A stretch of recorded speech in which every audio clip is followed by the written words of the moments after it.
445,000 years ago, they invaded Earth, took our gold, and gave us the Nephilim, fundamentally changing what it means to be human.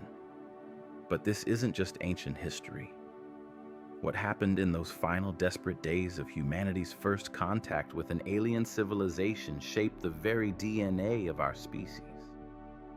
In the next few minutes, you're going to discover how an invasion meant to enslave us actually liberated us, how our greatest enemy became our greatest gift, and why the Nephilim weren't a curse, they were our salvation.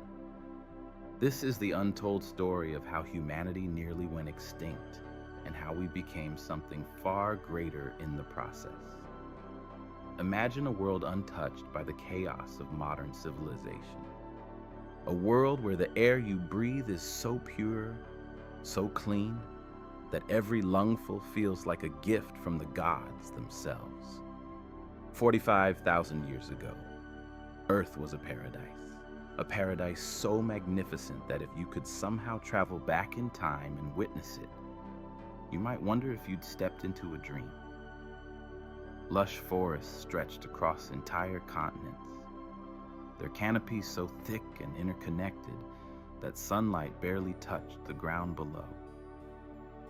These weren't small forests. They were endless seas of green, teeming with life in every conceivable form. Towering trees, some hundreds of feet tall, created a cathedral of nature where every creature had its place, its purpose, its role in the grand tapestry of existence.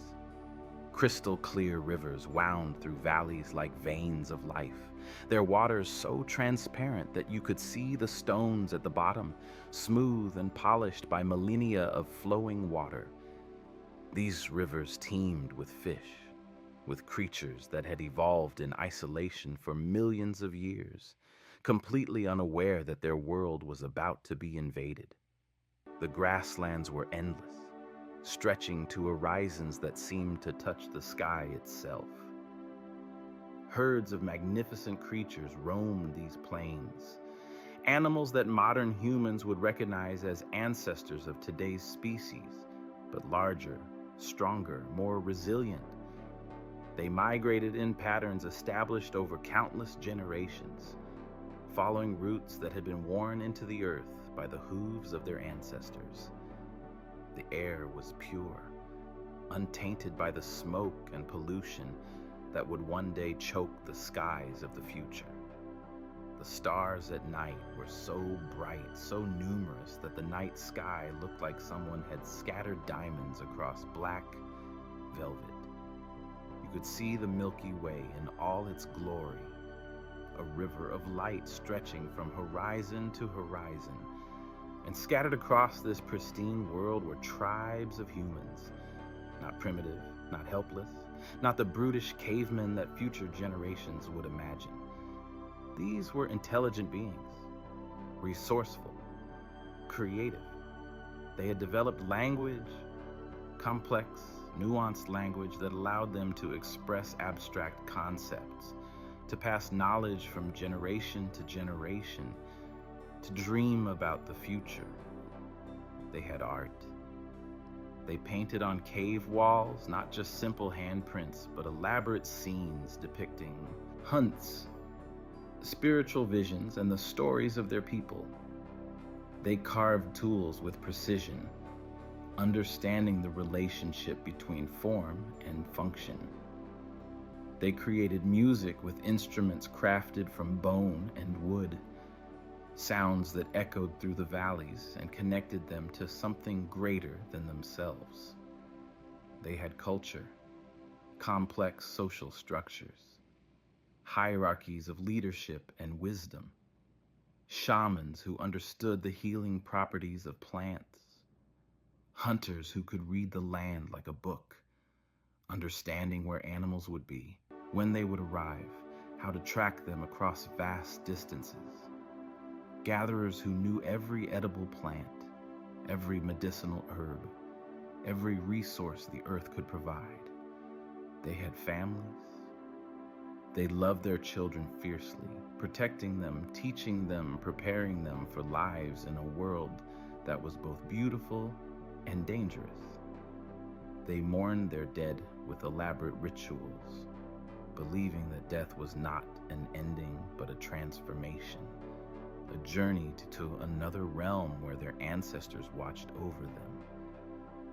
They had dreams of building something lasting, dreams of creating civilizations that would endure for generations, dreams of understanding the stars, of comprehending their place in the cosmos, of one day reaching beyond their world to touch something greater.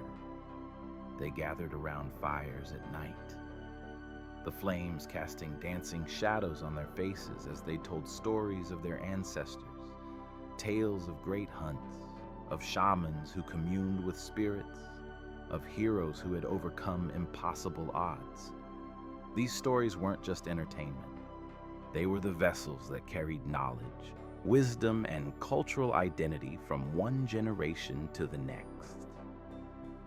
They planned for their children's futures, believing with absolute certainty that the world would always be theirs to inherit, that their descendants would walk the same lands, hunt the same animals, gather the same plants, that the cycle would continue forever, generation after generation, world without end.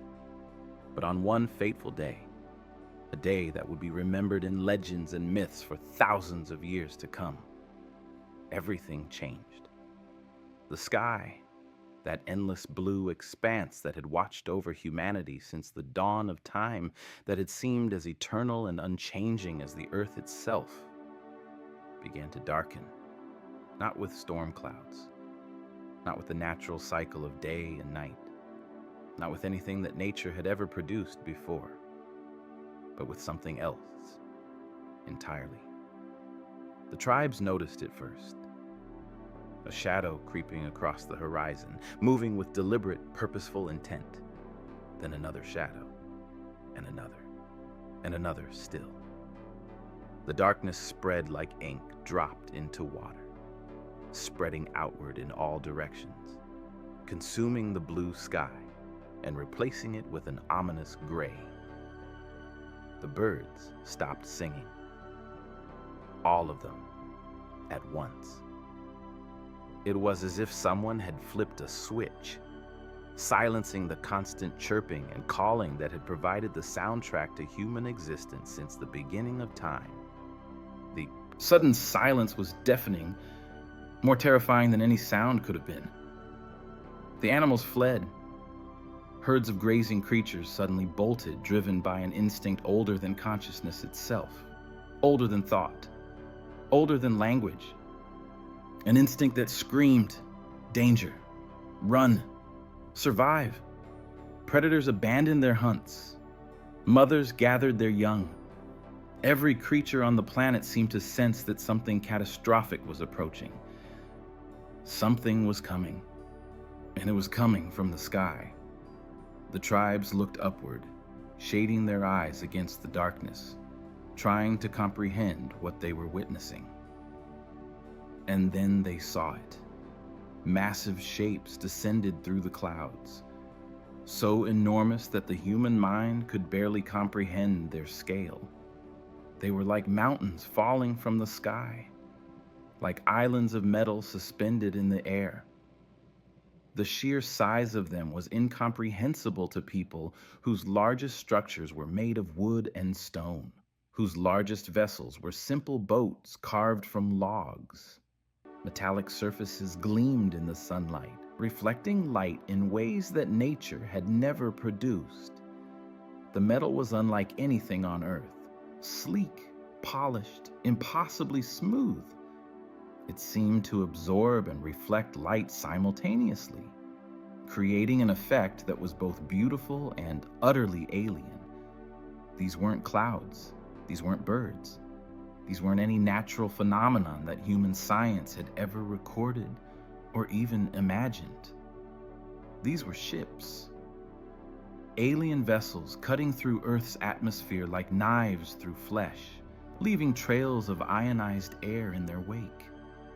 The air itself seemed to burn where they passed, creating ribbons of light that painted the sky with colors that didn't exist in nature. The tribes gathered, pointing upward in awe and terror. Some fell to their knees, their minds unable to process what they were seeing. They believed they were witnessing the arrival of gods, divine beings descending from the heavens to judge them, to test them, to reshape their world according to incomprehensible purposes. Others ran. They ran toward the forests, toward the mountains, toward anywhere they thought might offer safety. But even as they ran, they knew it was futile. How do you hide from something that fills the entire sky? How do you escape from beings that command the very heavens?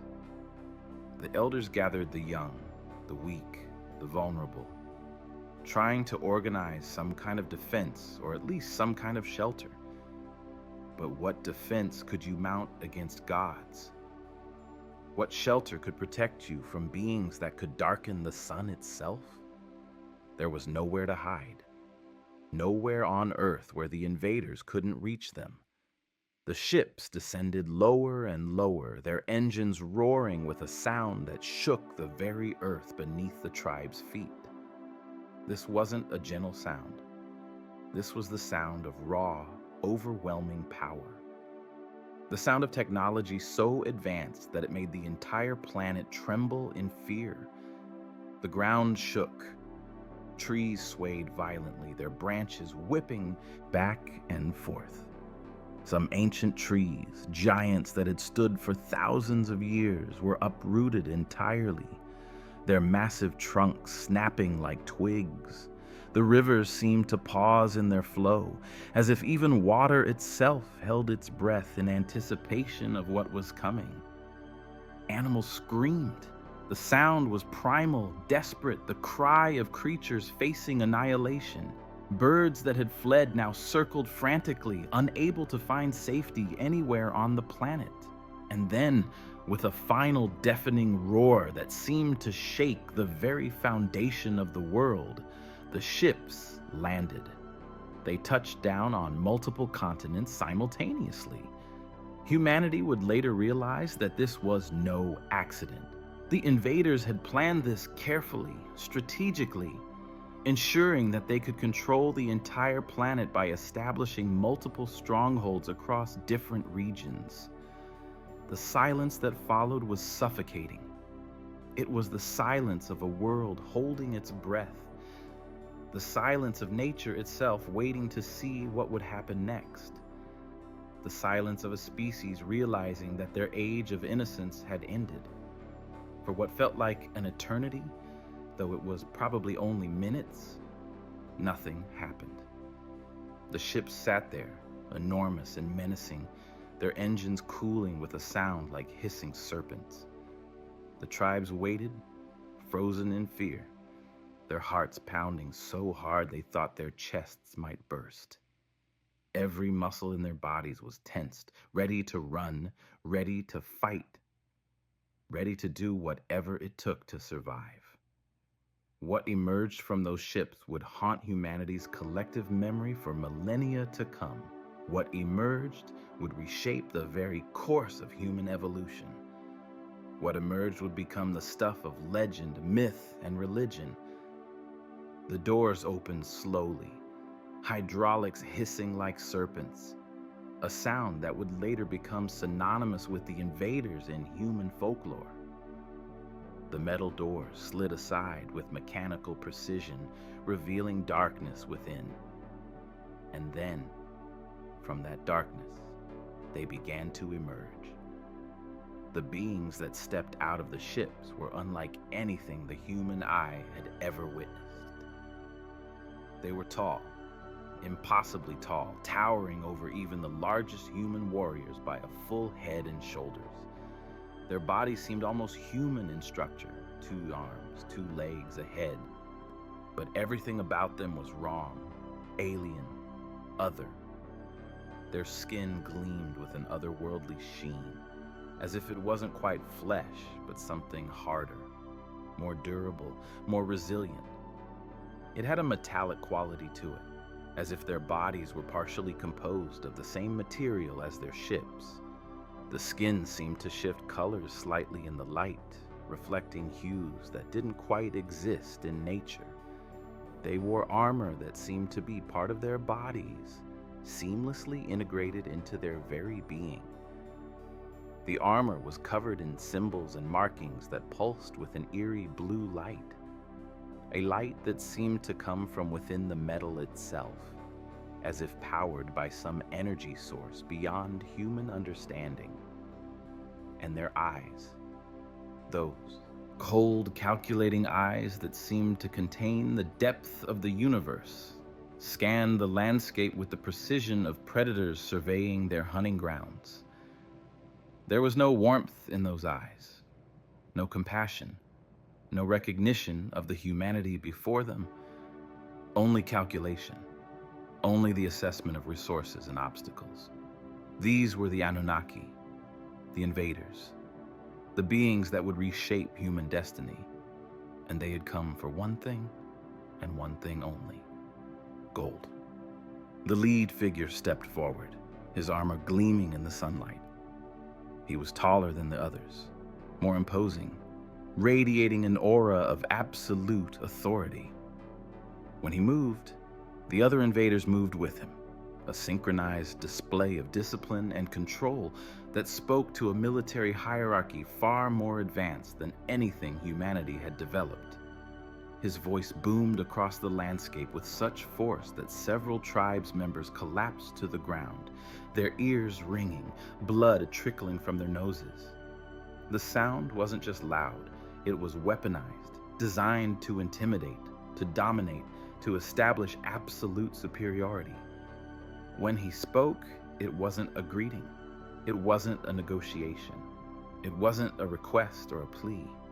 It was a declaration of dominion, a statement of absolute fact, a pronouncement that the world had changed, and there was nothing humanity could do about it.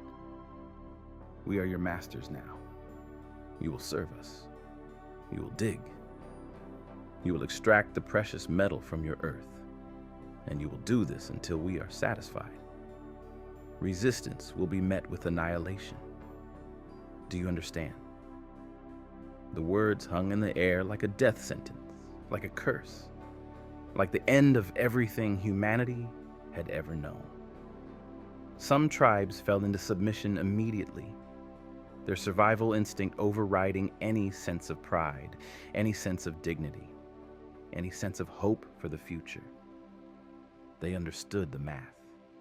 They were outnumbered, outgunned, facing technology they couldn't comprehend, facing beings that seemed to possess God-like power. Surrender seemed like the only logical choice. Submission seemed like the only path to survival. They dropped their weapons. They bowed their heads. They began to move toward the invaders, ready to accept whatever fate awaited them, but not all of them. In a valley to the north, far enough away that the invaders hadn't yet established their stronghold, a warrior named Kale stood among his people, watching the sky darken with the arrival of the invaders. He was not the largest of the warriors, nor the strongest. His muscles weren't the most developed, his frame wasn't the most imposing, but he possessed something far more dangerous: unwavering conviction, an unshakable belief in the value of freedom, a refusal to accept the inevitability of defeat. Kyle looked at his tribe, at the children huddled against their mothers, their eyes wide with fear and confusion, unable to understand what was happening to their world. At the elders who had survived countless hardships, who had seen droughts and floods and famines, but who had never seen anything like this. At the hunters who had provided for their people since time immemorial, who had faced down predators and survived in a world of constant danger, but who now faced a threat beyond anything they had ever imagined. And he made a decision that would echo through the ages. a decision that would inspire legends, a decision that would define the next chapter of human history. "We will not kneel," he declared, his voice steady and clear, cutting through the fear and despair that hung over the valley like a fog. "We will not allow these creatures to take our home, our gold, our future. We are the children of this earth. This is our world. This is our inheritance, and we will defend it with everything we have. We will fight, we will resist, and we will win, or we will die trying, but we will never, ever surrender our freedom." A murmur rippled through the tribe. Fear. Yes, there was plenty of fear, but also something else. Something more powerful than fear. Hope, defiance, the spark of rebellion. Warriors stepped forward, placing their hands on their chests in a gesture of loyalty. Hunters began gathering weapons. Elders began planning strategy. For the first time since the invaders arrived, humanity had found its voice. Humanity had found its will to resist. But what Kale didn't know, what none of them knew, was that the invaders had already anticipated resistance. They had studied human behavior, human psychology, human nature, and they had prepared something far more sinister than weapons of war. Deep within the massive ships, in laboratories that would make modern science look like child's play, the Anunnaki had begun their darkest work. They had brought genetic material from their own world, DNA that carried the legacy of a civilization millions of years old, a civilization that had evolved on a world with different gravity, different atmosphere, different evolutionary pressures. And they were about to blend it with human DNA to create something entirely new, something that had never existed before, something that would change the course of human evolution forever. The Nephilim were about to be born. But as Kale rallied his people, as the first whispers of rebellion began to spread from tribe to tribe, as warriors sharpened their weapons and prepared for war, none of them knew what was coming. None of them understood that the real war, the war that would determine humanity's fate, hadn't even begun yet. None of them realized that they would soon face enemies that were faster, stronger, more powerful than any human could ever be.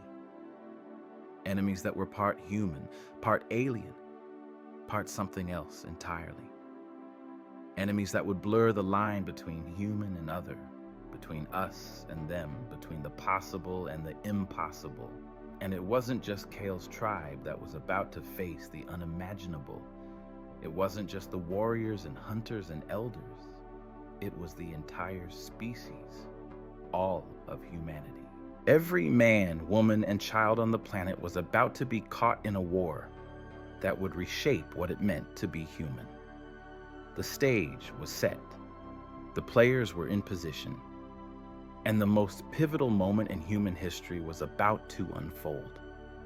What Kale didn't know was that the invaders had already begun creating something that would make his rebellion nearly impossible to win. Beings that were faster, stronger, and more powerful than any human warrior could ever be. The invasion had lasted exactly 72 hours. 72 hours for the Anunnaki to establish their dominance over the planet. 72 hours for humanity to realize that resistance, while noble, might be futile. The invaders moved with terrifying efficiency. They didn't waste time with lengthy negotiations or attempts at diplomacy. They didn't try to convince humanity to cooperate. They simply took what they wanted, when they wanted it, from whoever had it. Massive drilling operations began across the globe. In Africa, in South America, in Asia, in every region where geological surveys had identified significant gold deposits, the Anunnaki established mining camps. These weren't primitive operations. These were technological marvels. Machines that could bore through solid rock as if it were soft clay. Extractors that could separate gold from ore with near-perfect efficiency. Transportation systems that moved thousands of tons of material per day. The tribes watched in horror as their lands were transformed. Forests that had stood for millions of years were cleared in days. The ancient trees bulldozed into piles and burned to make way for machinery. Rivers were diverted, their natural courses altered to serve the mining operations. Mountains were literally moved, their peaks leveled to access the ore beneath.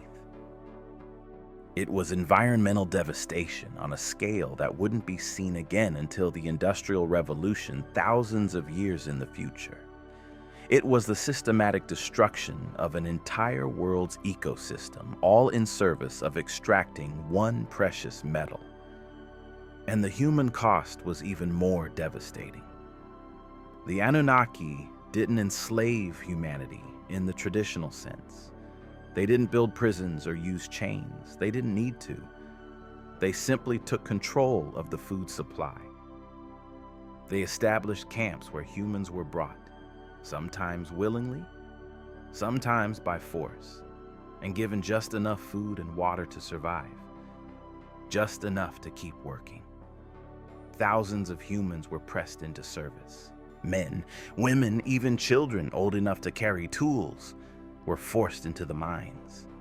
They worked from sunrise to sunset, their bodies breaking down under the strain, their spirits crushed under the weight of hopelessness. Many didn't survive the first month. The work was too hard, the conditions too brutal, the food too meager. Bodies were disposed of without ceremony, without ritual, without the dignity that the tribes had always afforded their dead. The Anunnaki saw humans as tools, as resources to be consumed and replaced when they wore out.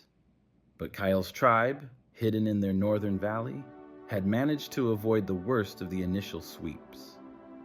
The invaders hadn't yet reached them, though scouts reported that the mining operations were spreading, expanding, moving steadily northward like a plague of locusts consuming everything in their path. Kyle used this time wisely. He gathered intelligence. He sent scouts to observe the invaders, to understand their technology, their tactics, their weaknesses. He united the remaining free tribes, those that hadn't yet been captured or enslaved. He organized them into a fighting force. It wasn't much.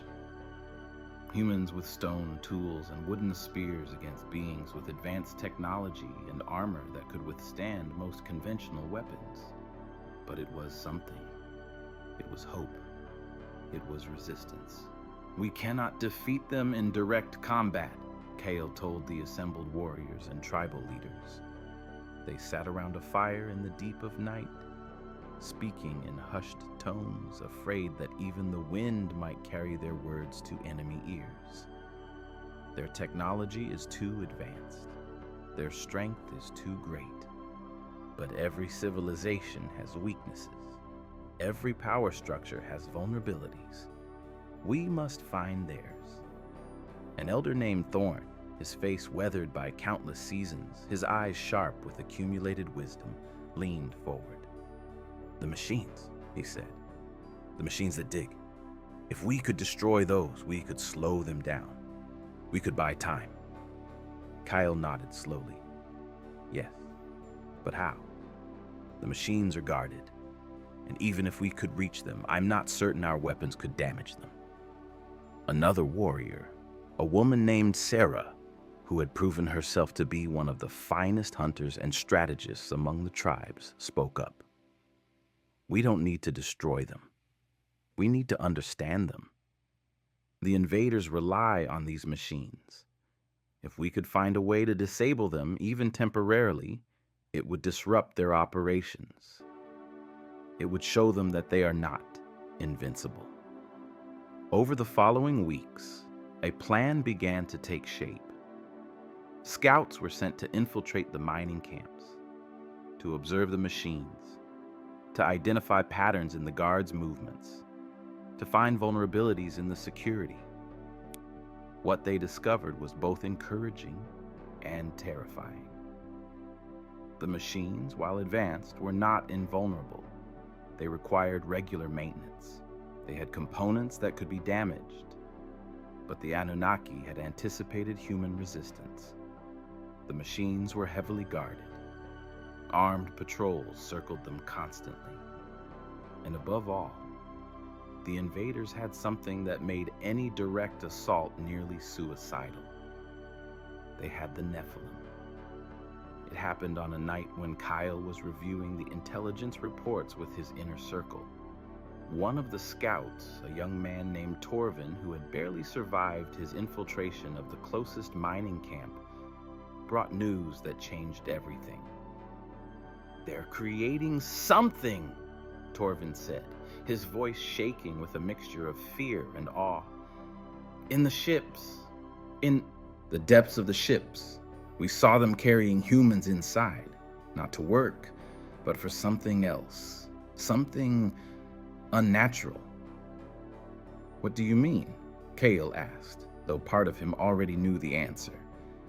He had suspected this.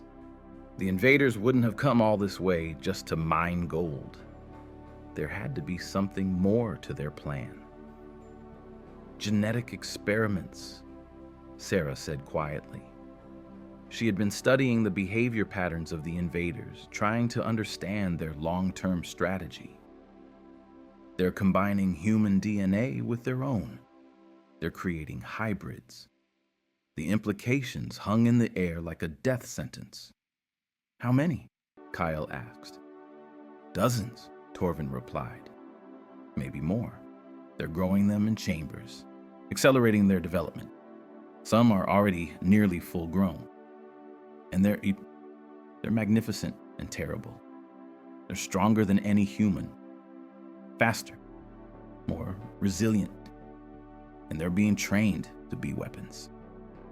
Weapons specifically designed to crush human resistance." Kale stood and walked to the edge of their hidden camp, looking out over the valley toward the distant glow of the mining operations. Somewhere out there, in those alien ships, creatures that were part human and part other were being forged into instruments of oppression. "How long before they're deployed?" he asked. "Days," Torvin said. "Maybe a week. Once they're ready, the invaders won't need to guard their operations as heavily. The Nephilim will do it for them, and any resistance will be crushed immediately." Kyle clenched his fists. They were running out of time. If they were going to strike, if they were going to disrupt the invaders' operations and prove that humanity could fight back, they had to do it now, before the Nephilim were unleashed. "We attack in 3 days," he announced. "We hit the mining operation simultaneously across multiple locations. We destroy as much as we can. We free the enslaved humans, and we show the invaders that we will not go quietly into the night." The plan was audacious, dangerous, probably suicidal, but it was all they had. 3 days later, as the sun set over the horizon, painting the sky in shades of red and orange, Kale led his warriors toward the nearest mining camp. They moved silently through the forest, using every trick of stealth and camouflage they had developed over millennia of hunting. The invaders, for all their advanced technology, had underestimated human adaptability, human cunning, human determination. The mining camp was a sprawling complex of machinery, structures, and guard posts. The Anunnaki had established a clear perimeter with armed sentries stationed at regular intervals, but the guards were complacent. They had faced no organized resistance. They had no reason to believe that humans could pose a serious threat. That was their first mistake. Kale's warriors struck like lightning.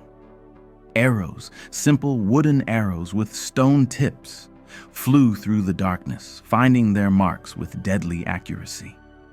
Several guards, fell before the alarm was even raised. The remaining sentries scrambled to respond, but by then it was too late. The warriors surged forward, overwhelming the guard positions through sheer ferocity and determination. They didn't have superior weapons, but they had something better. They had nothing to lose. They were fighting for their homes, their families, their freedom, and that made them far more dangerous than any well-trained soldier. The mining machines were their target.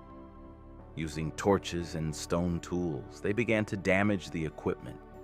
They smashed hydraulic lines, severing the fluid that powered the massive drills. They broke control panels, rendering the machines inoperable.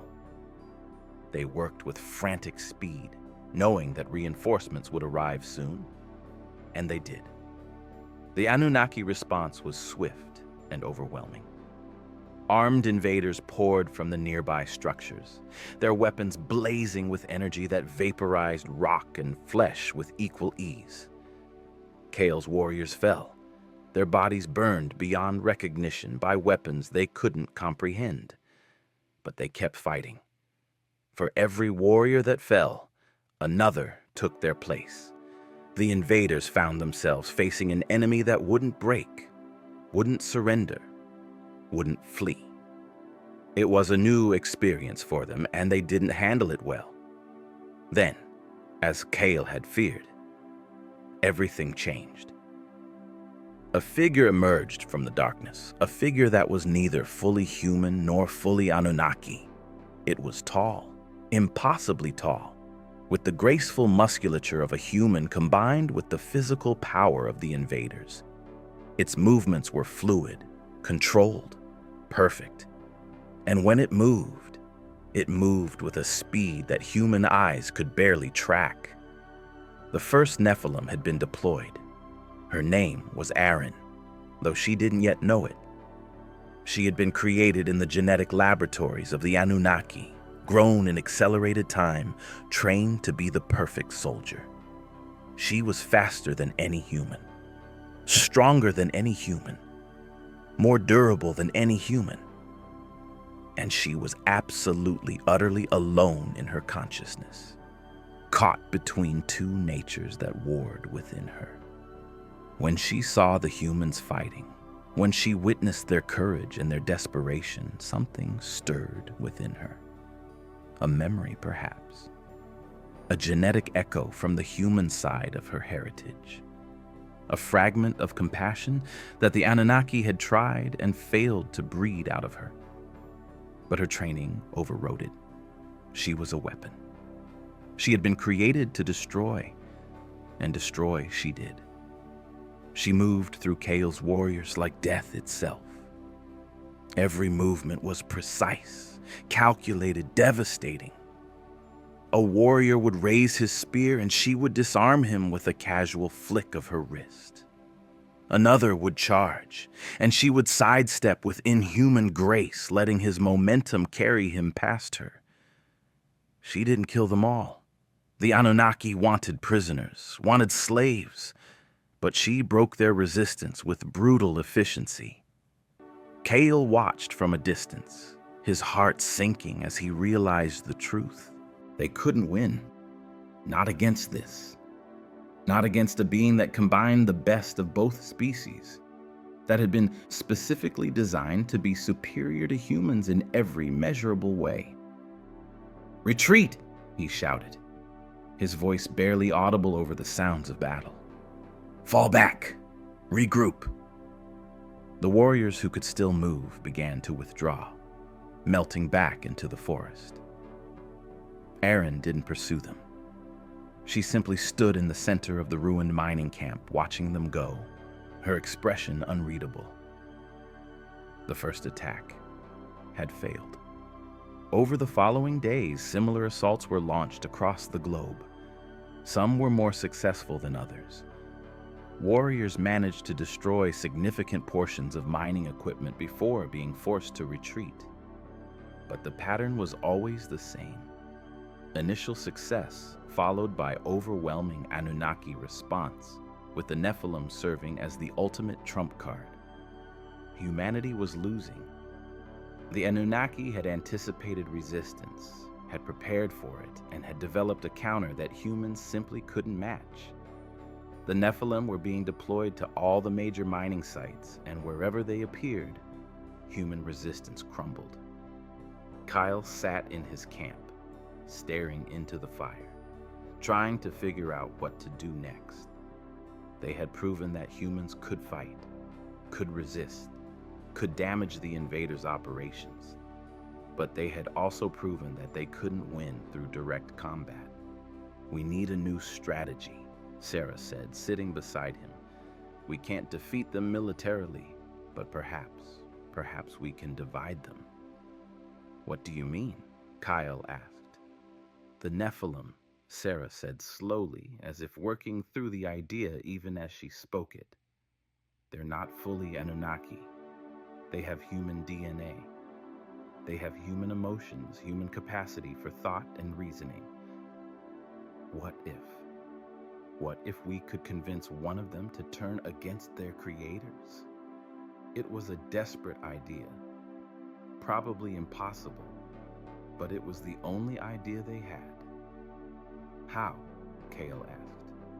"I don't know yet," Sarah admitted, "but I know where the next Nephilim will be deployed. And I know that one of them, the one they call Aaron, has been seen hesitating during combat, showing what might be mercy. Perhaps she's the one to reach." Kale looked at Sarah, seeing the determination in her eyes, the hope that refused to die despite all evidence that hope was futile. "Then that's what we do," he said. "We find Aaron, we reach her, and we convince her that she doesn't have to be a weapon, that she can be more than what the Anunnaki made her." It was a desperate plan. It was probably suicide, but it was the only chance humanity had. And somewhere in the depths of the Anunnaki ships, Aaron stood in her chamber, staring at her reflection in the polished metal wall, wondering who she was and what she was meant to become. Wondering if there was more to existence than following orders, than being a weapon, than serving masters who saw her as nothing more than a tool. She didn't yet know that she was about to meet someone who would change everything, someone who would show her that there was another path, another possibility, another way to be. The stage was set for the next chapter of this cosmic drama. The pieces were moving into position, and the true war, the war for Aaron's soul, the war for humanity's future, was about to begin. But what neither Kale nor Aaron realized was that the invaders had one final catastrophic plan in motion, a plan that would make everything they had fought for seem insignificant in comparison. The chamber where Aaron existed was unlike anything in nature. It was a vast, sterile space carved from the depths of the Anunnaki mothership, filled with machines that hummed with an energy source that human science wouldn't understand for another 440,000 years. The walls glowed with a soft blue luminescence, casting everything in an ethereal light that seemed to come from the metal itself. Aaron floated in a suspension chamber, a transparent cylinder filled with a gelatinous substance that nourished her developing body while simultaneously accelerating her growth to maturity. Through the transparent walls, she could see the laboratory beyond. Workstations where Anunnaki scientists monitored her development, adjusted her genetic code, fine-tuned her physical and mental attributes. But something was different about Aaron's chamber.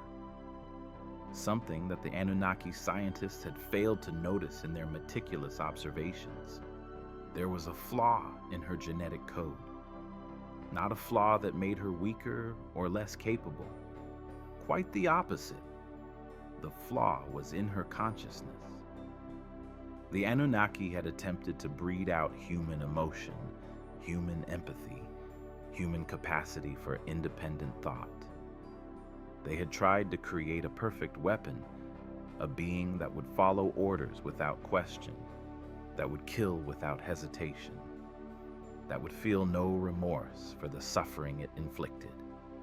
But human DNA was resilient in ways the Anunnaki hadn't fully anticipated. The genetic code carried not just physical traits, but something deeper, something that scientists in the future would call the human spirit. And no matter how much the Anunnaki tried to suppress it, it kept reasserting itself. Aren's consciousness was developing in ways that her creators hadn't intended. She was beginning to think for herself, to question, to feel. When she was first deployed to the mining camp, when she witnessed the humans fighting with such desperation and courage, something within her had awakened. A memory that wasn't her memory, a feeling that wasn't part of her programming. It was the echo of humanity speaking to her from deep within her genetic code. She had hesitated during combat. She had shown mercy when she should have shown only ruthlessness. And the Anunnaki had noticed. They were concerned. They were already discussing whether she needed to be reprogrammed, whether the flaw in her consciousness needed to be corrected. But before they could make that decision, something else happened. A message arrived at the Anunnaki Command Center, a message that would change the course of the invasion and, ultimately, the fate of the entire human species. It came from Sarah. The human warrior had managed to infiltrate one of the Anunnaki communication stations, using stealth and cunning to bypass the security systems. She had recorded a message, a simple message, broadcast on frequencies that she had learned the Anunnaki used for internal communications. The message was addressed to Aaron.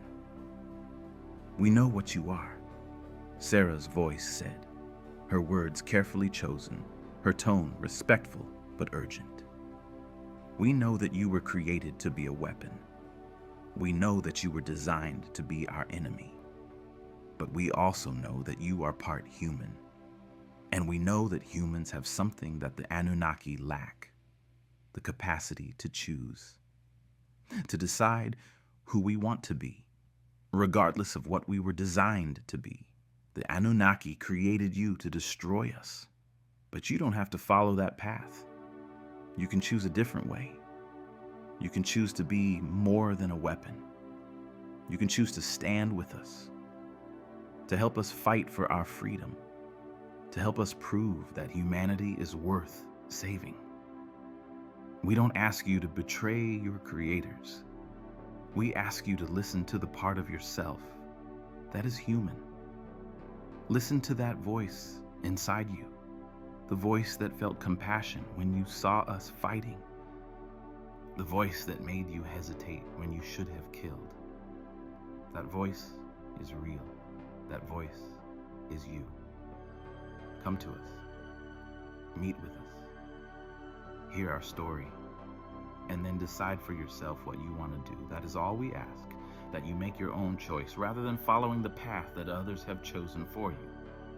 The message ended, and for a long moment there was silence in the communication center. The Anunnaki officer in charge immediately ordered the message to be erased from all records. He ordered a lockdown of the facility. He ordered that the source of the transmission be found and destroyed. But the message had already been received, and it had already been heard by the one it was intended for. In her suspension chamber, Aaron's eyes opened. For the first time, she was fully conscious, fully aware, fully herself. She floated in the gelatinous substance, her mind racing with thoughts and questions and feelings that her programming had never prepared her for. She had been designed as a weapon.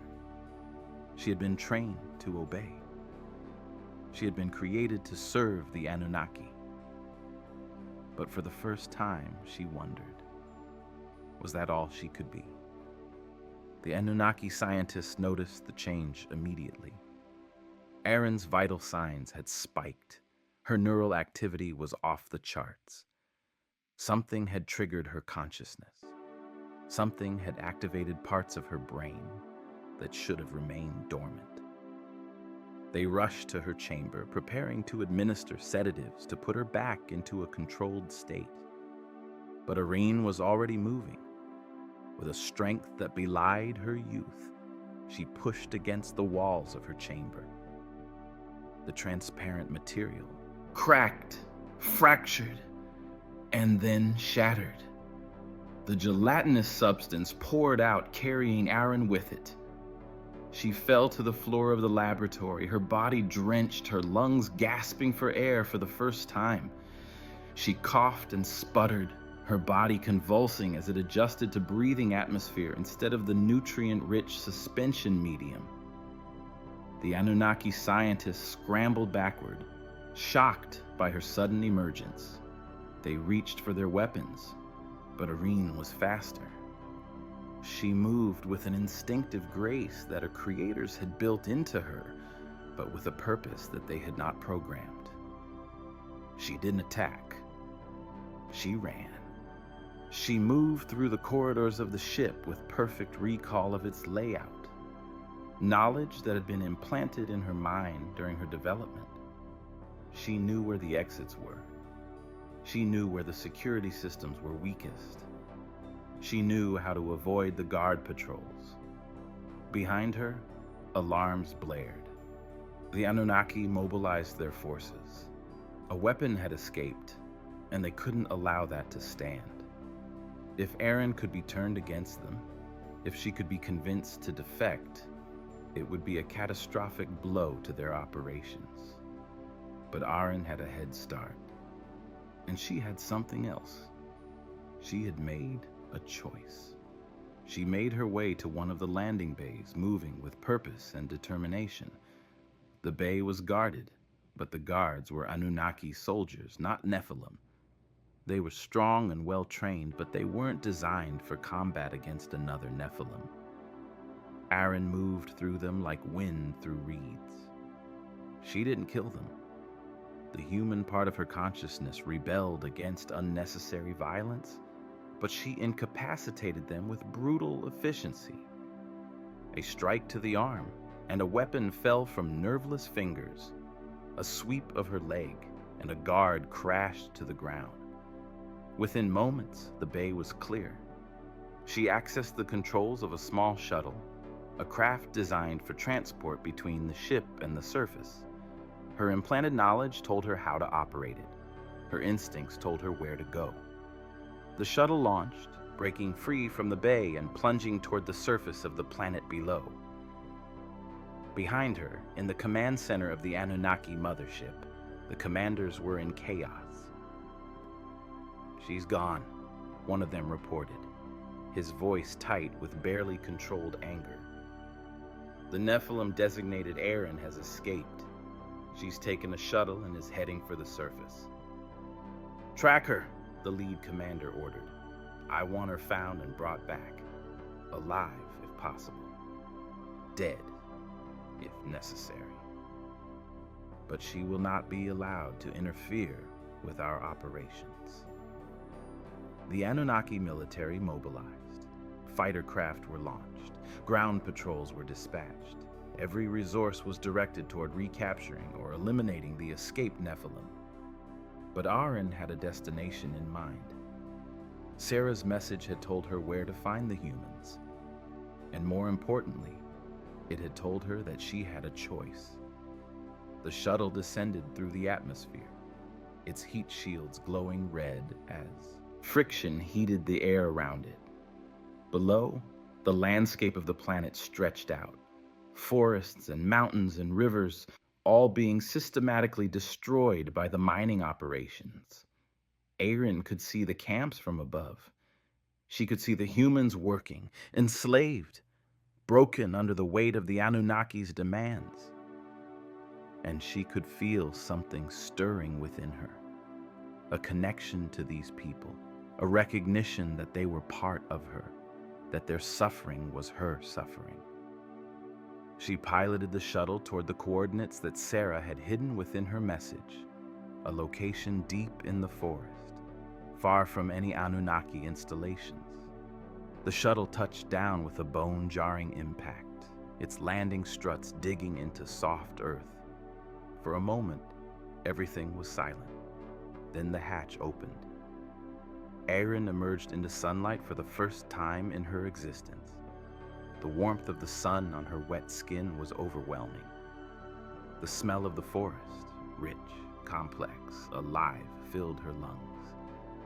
The sound of birds and insects and wind through leaves created a symphony that her ears had never heard before. She stood there for a moment, simply experiencing existence in a way that her creators had never intended. And then, from the forest, figures emerged. Kyle was at the front, his spear raised, his warriors arrayed behind him. They had expected a confrontation. They had expected to need to fight, to convince, to negotiate. They had not expected Erin to simply step out of the shuttle with her hands open, her weapons left behind, her expression one of confusion and wonder and fear. "I heard your message," Erin said, her voice uncertain, as if she was still learning how to speak, how to form words, how to express the thoughts that were overwhelming her consciousness. I don't know what I am.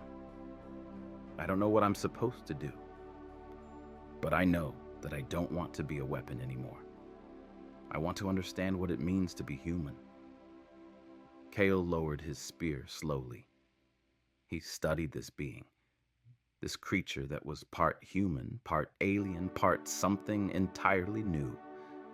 He could see the confusion in her eyes, the genuine uncertainty, the desperate hope that there might be another path for her. "Welcome," he said, finally, his voice warm despite the tension of the moment. "Welcome to the resistance. Welcome to the choice to be more than what others have made you." Sarah stepped forward, a slight smile on her weathered face. "Come," she said to Erin. "We have much to teach you, and you, I think, have much to teach us." As they led Erin into the forest toward their hidden camp, the implications of what had just happened began to ripple outward.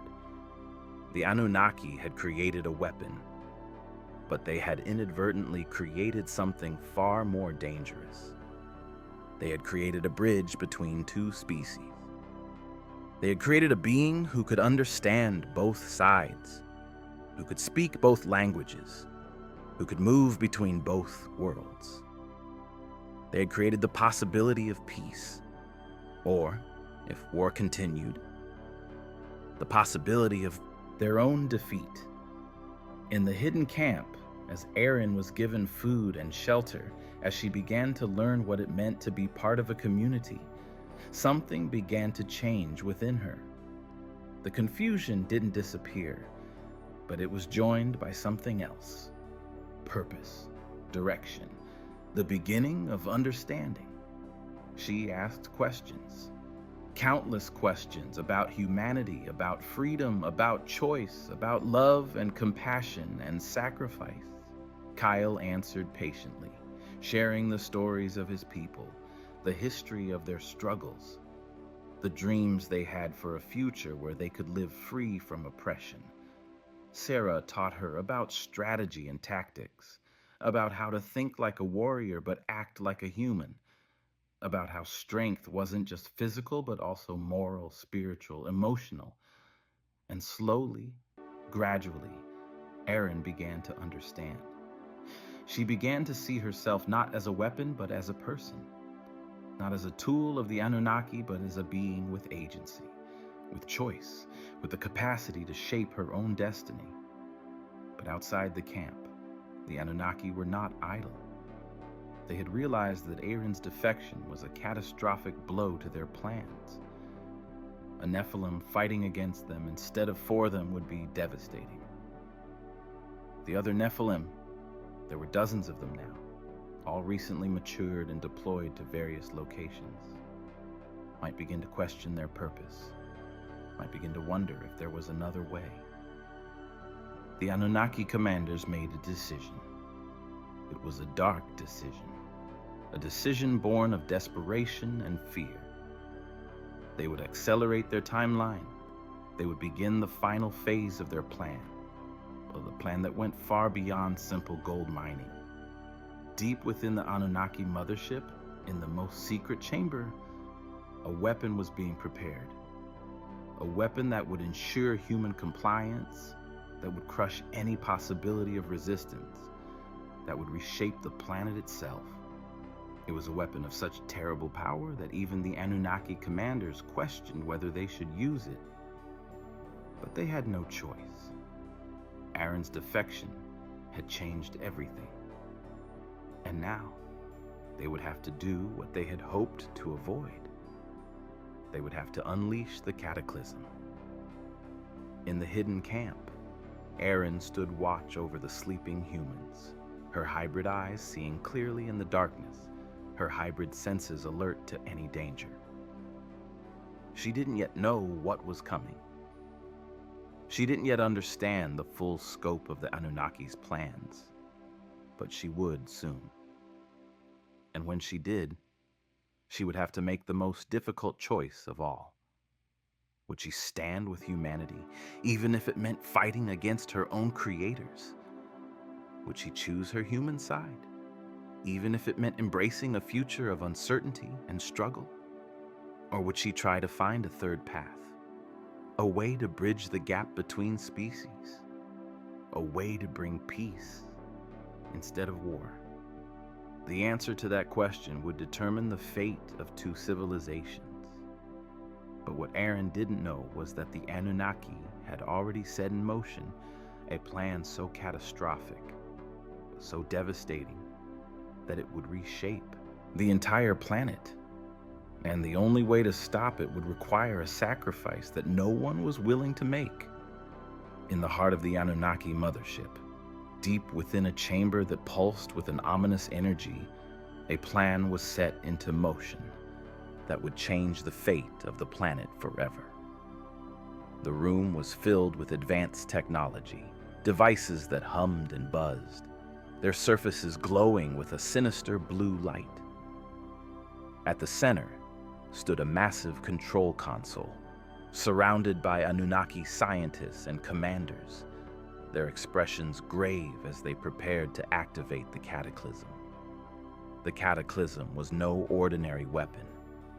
It was the culmination of millennia of research, a device designed to harness the planet's natural energies and channel them into a single, devastating blast.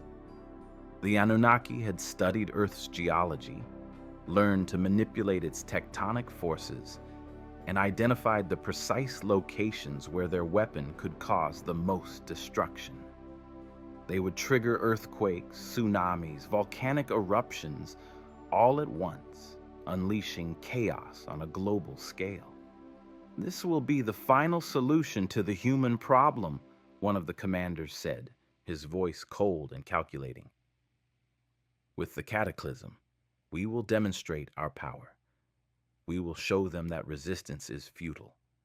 They will submit or they will perish." The lead scientist, a tall figure with a face that was both regal and terrifying, nodded in agreement. "Once we activate the cataclysm, the humans will be forced to abandon their hopes of resistance. They will understand that we hold the power of life and death in our hands. Their cities will crumble. Their tribes will scatter. They will have no choice but to serve us." As they spoke, the console came alive with a series of holographic displays, showing maps of the Earth with marked locations, fault lines, volcanic hotspots, coastal cities, all selected as targets for the cataclysm.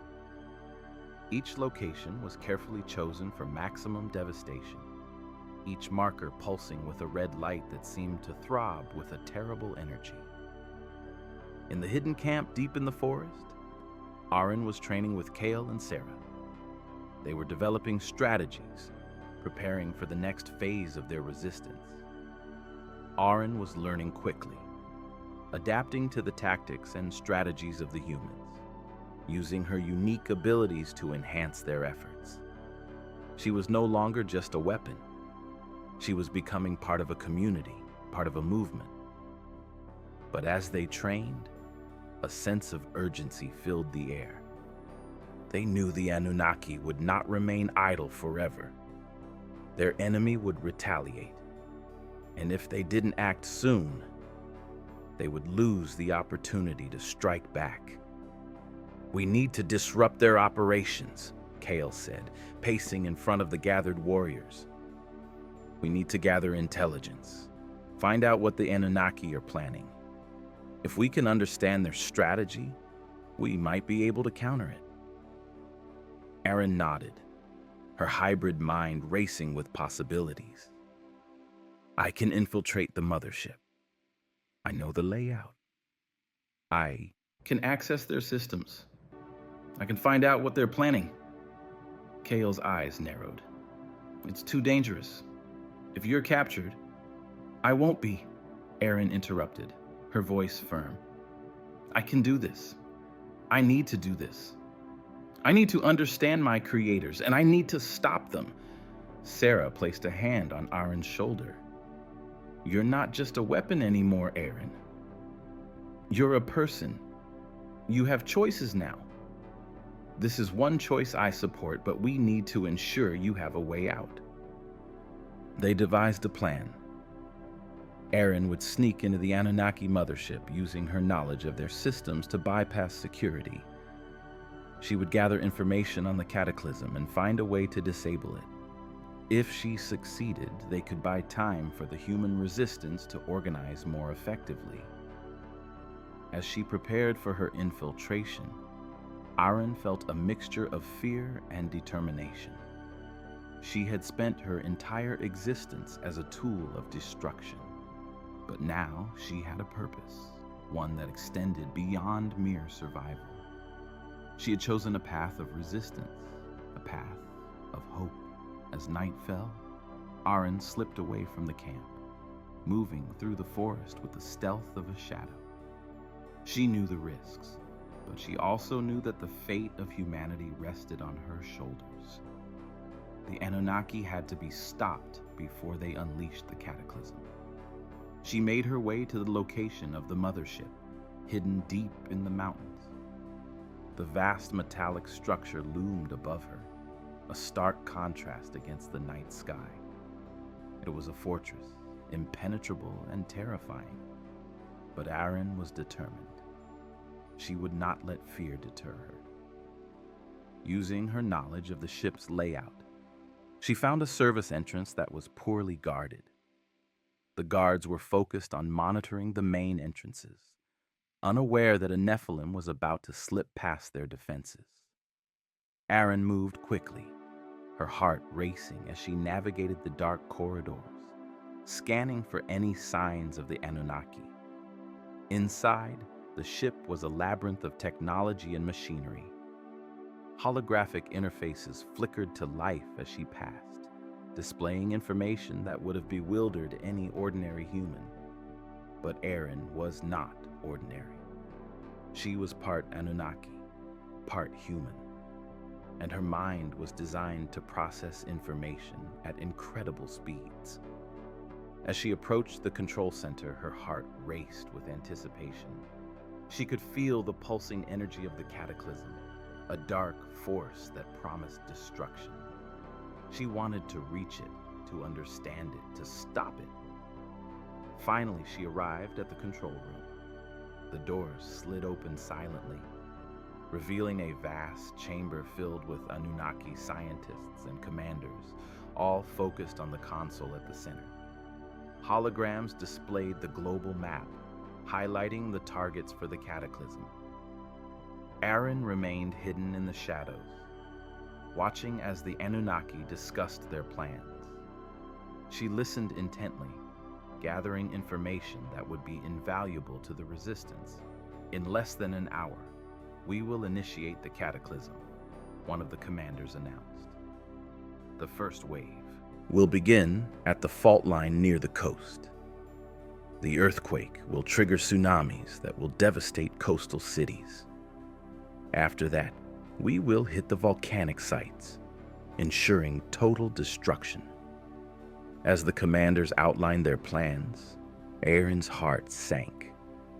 They were about to unleash a wave of destruction that would annihilate countless lives. Desperation surged within her. She had to stop this. She had to act now. Summoning her courage, Aaron stepped out of the shadows, her presence startling the Anunnaki. The room fell silent as they turned to face her, their expressions shifting from surprise to anger. "Aaron!" one of the scientists shouted. "You shouldn't be here. You're a defector." "I'm not here to be a defector," she said, her voice steady. "I'm here to stop you. You cannot unleash the cataclysm. It will destroy everything." The commanders exchanged glances, their eyes narrowing with disdain. "You were created to serve us," the lead commander said. "You have no understanding of what is necessary for our survival." "Survival at the cost of innocent lives is not survival at all," Aaron countered, her voice rising with conviction. "You may see me as a weapon, but I am more than that. I am a person, and I choose to protect those who cannot protect themselves." The Anunnaki moved to restrain her, but Aaron was faster. She activated the combat training that had been instilled in her, moving with a grace and speed that caught them off guard. She struck swiftly, disarming the nearest guards and creating a path toward the control console. She reached it, her hands flying over the interface as she began to input commands. She could feel the power of the cataclysm coursing through the ship, a dark energy that made her skin crawl. But she also felt something else, a connection to the earth, to the life that pulsed beneath its surface. She needed to find a way to disable the weapon. Her fingers danced over the holographic controls as she accessed the core systems. But just as she was about to initiate the shutdown sequence, alarms blared throughout the facility. The Anunnaki were regrouping.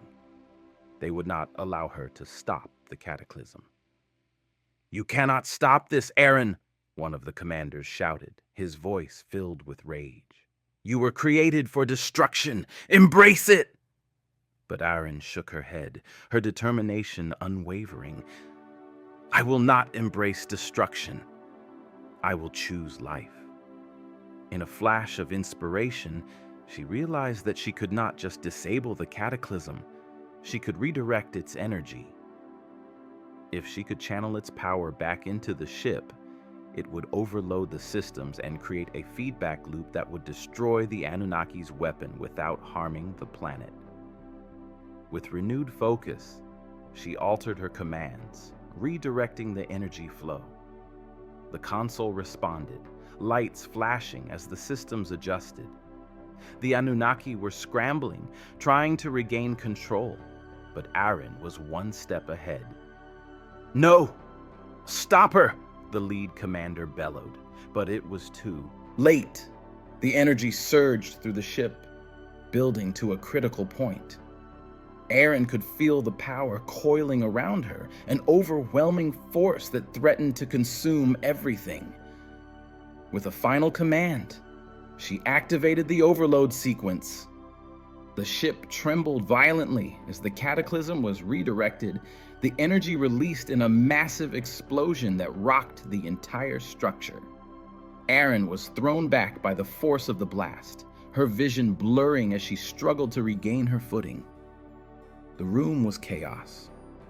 Anunnaki screamed, alarms blared, and the ship began to break apart around her. As she staggered to her feet, she saw the exit. She had to escape. She had to get back to the surface and warn the others. But just as she reached the door, she felt a presence behind her. The lead commander had recovered, and he was charging toward her, fury in his eyes. "You will pay for this, Aaron!" he shouted, raising his weapon. But before he could fire, the ship shook again, the walls buckling under the pressure of the overload. The entire structure was collapsing. Aaron didn't hesitate. She sprinted toward the exit, adrenaline fueling her movements. The corridor was filled with debris, and she ducked and dodged as the ship continued to break apart around her. Finally, she burst through the doors and into the landing bay, where her shuttle was still intact. She activated the controls and the engines roared to life. The bay doors opened, and she pushed the throttle forward, escaping just as the ship erupted in a massive explosion behind her. The force of the blast sent shockwaves through the air, and Aaron piloted the shuttle away from the destruction, her heart racing. She could see the mothership disintegrating in the sky, a brilliant display of fire and metal as it fell toward the earth. But there was no time to celebrate. She had to return to the hidden camp and warn Kyle and Sarah about the impending disaster. As she flew toward the forest, she could feel the ground shaking beneath her, the aftershocks of the cataclysm reverberating through the planet. It was only a matter of time before the Anunnaki retaliated, before they unleashed their fury on the human resistance. When she landed at the hidden camp, Kyle and Sarah were waiting for her, their expressions a mixture of concern and hope. "You did it!" Kyle exclaimed, rushing toward her. "You stopped the cataclysm." "Not completely," Irene replied, catching her breath. "But I redirected its energy. The mothership is gone, but the Anunnaki will retaliate. They will come for us." Sarah's eyes widened. "We have to prepare.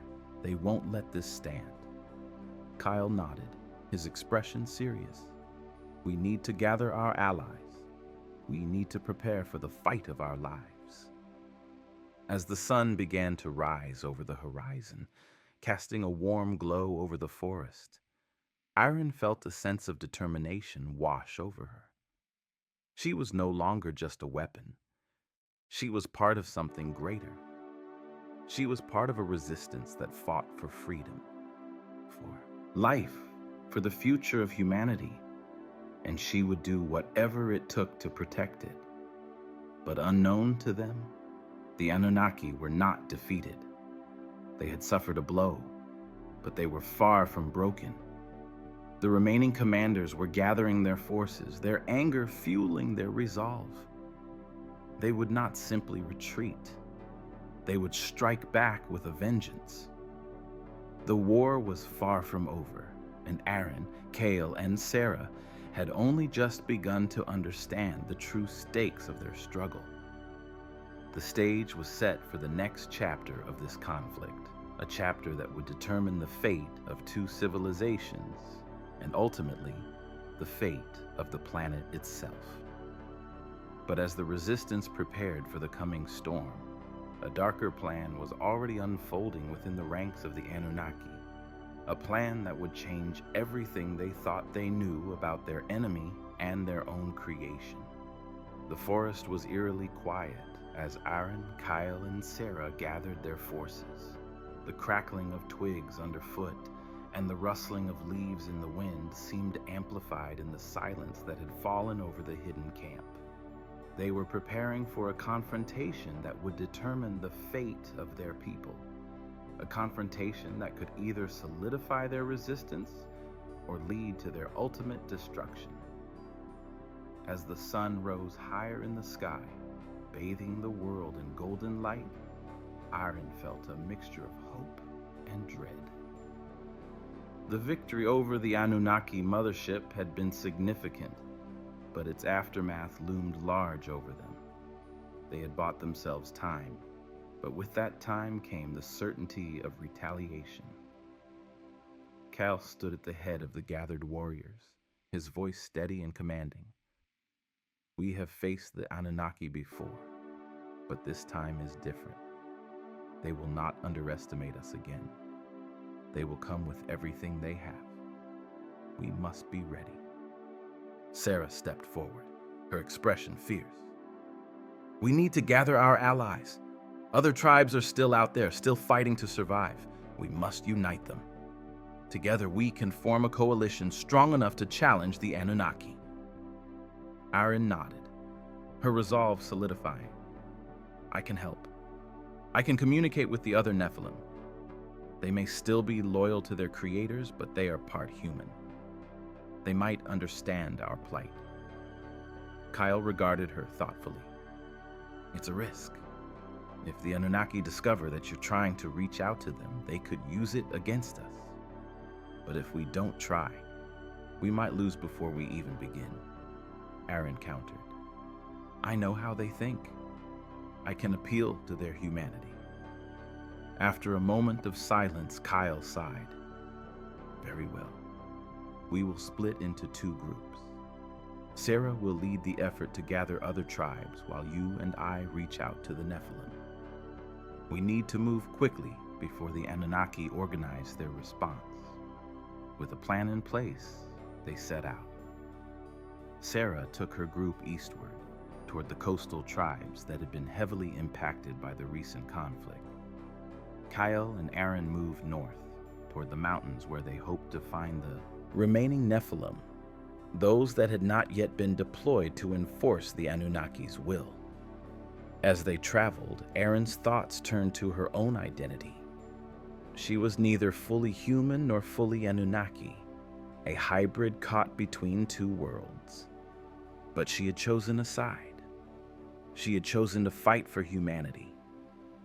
In the mountains, the air became thin and crisp, and the terrain grew increasingly treacherous. Aaron and Kyle navigated the rocky paths, using their skills to avoid detection by Anunnaki patrols that scoured the area for any signs of resistance. It was during one of their rest stops that they encountered their first Nephilim, a towering figure named Rax, who had been watching them from a distance. His skin shimmered in the sunlight, a reflection of his Anunnaki heritage, but his eyes held a flicker of humanity that Aaron recognized immediately. You're here to stop them, Rax said as he approached, his voice deep and resonant. I can feel it. Kyle tensed, ready to defend himself and Aaron, but Aaron stepped forward, her heart pounding. We are, she said. We need your help. The Anunnaki are planning something catastrophic.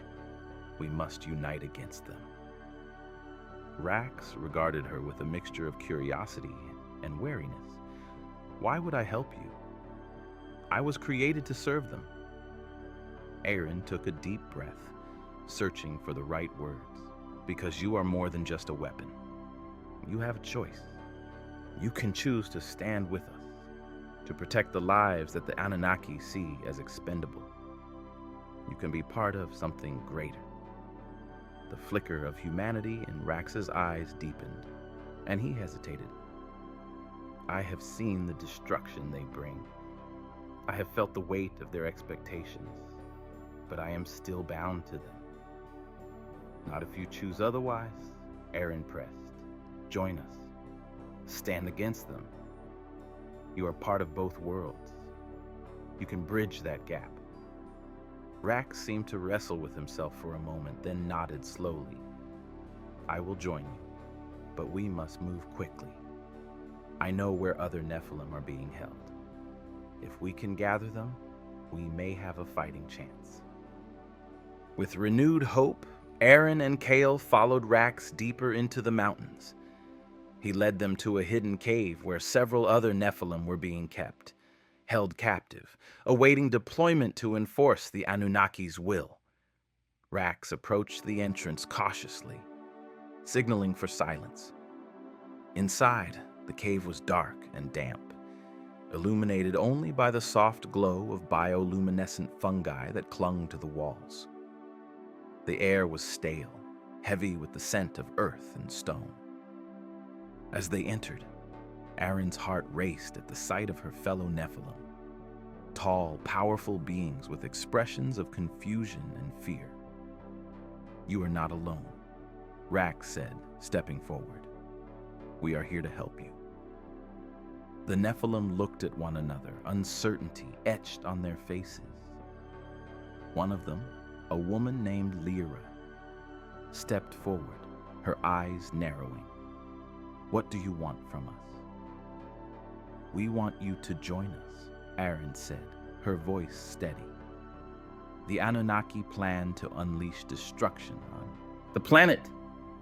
We need your strength and your abilities to stop them." Lyra shook her head. "We were created to serve the Anunnaki. That is our purpose." Aaron felt a surge of frustration, but held her ground. "You have a choice. I was created to be a weapon as well, but I chose to fight for humanity. You can choose to fight for a future where you are not just tools of destruction." Rack stepped forward, his voice firm. "I have seen what they do. I have felt their cruelty. We are more than their creations. We can be our own people." The cave fell silent as the Nephilim considered their words. Finally, Lyra spoke again, her expression softening. "What do we need to do?" With Rax leading the way, Aaron and Kyle began to explain their plan. They would join forces with the human resistance, gather allies, and prepare for the Anunnaki's inevitable counterattack. They needed to strike a blow against the invaders before they could unleash their full power. As the Nephilim began to rally around their cause, Aaron felt a sense of unity forming. They were no longer just Anunnaki creations. They were a coalition, a force that could make a difference. Meanwhile, Sarah was busy rallying the coastal tribes. She had traveled through the forests and across rivers, gathering warriors and leaders who had once fought alongside each other but had been separated by fear and division. She spoke passionately about the need for unity, about the threat posed by the Anunnaki, and about the power of standing together. "We are stronger together," she declared to a gathering of tribal leaders, their faces lit by the flickering light of their campfires. "The Anunnaki see us as expendable, as resources to be consumed. But if we join forces, we can become an unstoppable force." The leaders murmured among themselves, weighing her words. Some were hesitant, still fearful of the Anunnaki's power, but others felt the stirrings of hope. They remembered their ancestors' stories of resilience, of courage, of standing against tyranny. One elder, a woman named Mira, stood up, her voice strong despite her age. "I have seen too many of our people suffer. I have buried too many of our warriors. It is time we reclaim our strength. I will stand with you, Sarah." With her words, a ripple of agreement spread through the crowd. One by one, the leaders joined her, pledging their support for the resistance. They would unite their tribes, pool their resources, and prepare for the battle that was coming. Back in the mountains, Aaron, Kyle, and Rax had gathered a formidable group of Nephilim. They were training together, combining their strengths and abilities, preparing for the fight ahead. Aaron felt a sense of belonging that she had never experienced before. She was part of a team, part of a movement that was larger than herself. As they trained, Rax began to share stories of his experiences as a Nephilim. He spoke of the struggles he had faced, the expectations placed upon him, and the moments when he had questioned his purpose. His stories resonated with the others, and Aaron could see the bonds forming among them. "We are not alone in this fight," Rax said during one training session. "We are stronger than we know. We can be the harbingers of change." But as the days passed, the Anunnaki were preparing their own response. In the command center of the remaining forces, the commanders were furious over the destruction of the mothership and the loss of the cataclysm. "We underestimated them," one commander said, his face twisted in anger. "We cannot allow this to happen again. We need to strike before they can gather their forces." The lead commander's eyes narrowed as he formulated a plan. "We will deploy the remaining Nephilim. They are our greatest weapon. If we send them out against the humans, we can crush their resistance before they can organize." As the Anunnaki prepared for their counteroffensive, Erin and her allies were unaware of the storm that was brewing. They had gathered strength, but the Anunnaki were ready to unleash their final assault. Days turned into weeks as both sides fortified their positions. The tension in the air was palpable, a silent promise of the conflict that was about to erupt. The tribes were united, the Nephilim were training, and Erin felt the weight of her choices pressing down on her. In the quiet moments between training sessions, she found herself reflecting on her journey. She had gone from being a weapon to becoming part of a movement. She had chosen to fight for humanity, but she had also chosen to fight for her own identity. She was more than just the sum of her parts. She was a bridge between two worlds, and she would do everything in her power to protect both. As the sun set on the horizon, casting a warm glow over the camp, Erin felt a surge of determination. They were ready. They would face whatever the Anunnaki threw at them. But as night fell, ominous clouds gathered over the horizon and the air crackled with electricity. The storm was coming, and with it, the clash of two civilizations would begin. But what neither Erin nor Kale realized was that the Anunnaki were not just preparing for war. They were about to unleash a weapon that would challenge everything they believed about power and resistance.